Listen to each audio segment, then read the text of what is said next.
La ferme avec Fanny Agostini. Oh, que j'aime votre thématique aujourd'hui. Bonjour Fanny.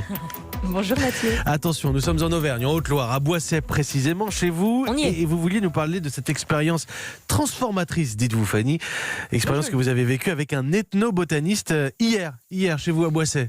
Oui, c'est un ami expert des plantes qui s'appelle Charlie Brèche et qui est venu sur notre terrain. Et ce qu'il m'a appris m'a scotché à peu près tous les 10 cm, sans exagérer. Il m'a désigné des plantes que l'on peut manger, alors qu'à première vue, on dirait juste de l'herbe. Et parmi ces plantes, il y en a une spécialement conçue pour les matinales d'Europe 1. J'ai pensé à vous, Mathieu, et à tous ceux qui nous écoutent et se lèvent tôt le matin. Le café. Non, non, c'est pas le café, presque. C'est la berce, berce spondyle. On l'appelle aussi la grande berce. Bien sûr. Tout à fait, voilà. C'est très Ou encore le ginger européen. Oui. Faut pas la confondre, oui, parce qu'il y a sa cousine qui est toxique, donc faut bien la reconnaître. Mais cette plante sauvage, elle a une saveur mandarine, on la trouve à peu près partout dans la nature, et sa vertu, c'est qu'elle est très énergisante. Elle est utilisée d'ailleurs depuis des millénaires comme plante comestible et médicinale. Elle a plein de noms, on l'appelle aussi, je crois, herbe au lapin, pâte d'ours, mais il faut faire attention, effectivement, elle a des cousines toxiques. C'est savoir sur les plantes et leur utilité, on les a oubliées, Fanny ?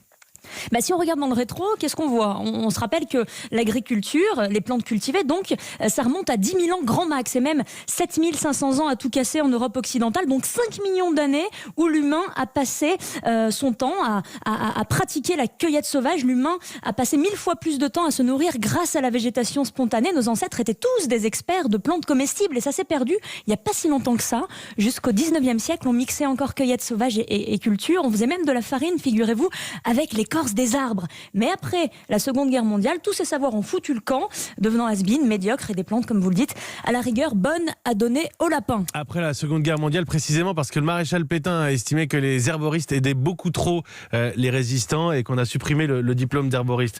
On pourrait trouver cela dommage, finalement, que tous ces savoirs aient disparu. De plus en plus de plantes, on le sait, il y a beaucoup de plantes qui sont gratuites et qui sont dans la nature.